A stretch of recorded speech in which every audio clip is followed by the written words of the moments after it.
Le rapport publié par le groupe de réflexion de CGTN vise à démontrer ce que les résidents de différents pays disent de la gestion de la pandémie par leur gouvernement. Les chercheurs ont analysé les comptes Twitter des autorités sanitaires dans 18 pays et collecté plus de 22 000 commentaires tirés de leurs publications liées à la COVID du 29 juin au 15 juillet. Les analyses examinent d'abord le ton. Les résultats indiquent que les Égyptiens et les Brésiliens font plus souvent l'éloge de la gestion de leurs autorités sanitaires que les personnes des autres nations. Plus de 20 de leurs commentaires sont positifs.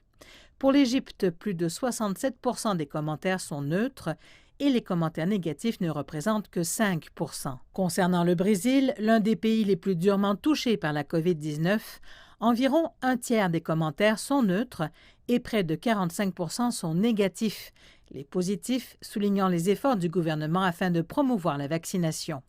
Enfin, aux États-Unis, aussi l'un des pays les plus touchés, plus de 85 des commentaires laissés sur Twitter sont négatifs, soit le plus haut pourcentage parmi les 18 pays analysés. Le rapport analyse aussi les mots-clés les plus courants dans les commentaires, ce qui révèle que vaccin, vaccination et coronavirus sont les 3 mots les plus fréquemment cités. En répartissant la tendance sur différents continents, les chercheurs constatent qu'en plus des 3 principaux mots-clés, les Nord-Américains se soucient de plus de quarantaine et voyage. Les Canadiens en particulier aspirent à une réouverture pour relancer le commerce et le tourisme.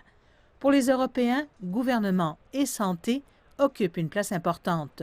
Cependant, en Espagne, le mot « risque » se démarque car les résidents sont préoccupés par les vaccins et les risques politiques. Entre-temps, les Asiatiques indiquent un intérêt pour dose et santé, en plus des 3 mots les plus en vogue, et les Malaisiens se concentrent plus souvent sur le confinement et les Indiens sur les actions du gouvernement.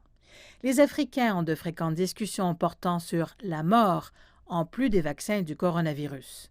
Et les Australiens partagent les 3 principaux mots-clés, soit vaccin, vaccination et coronavirus. Le rapport conclut que les sujets liés à la vaccination génèrent beaucoup d'intérêt, mais les commentaires varient selon l'endroit d'où ils sont faits en raison de la disponibilité des vaccins.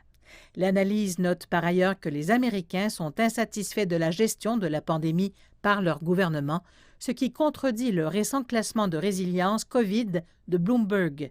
Ce classement place les États-Unis en tête en termes de progrès de réouverture, incluant différents facteurs dont la sévérité du confinement.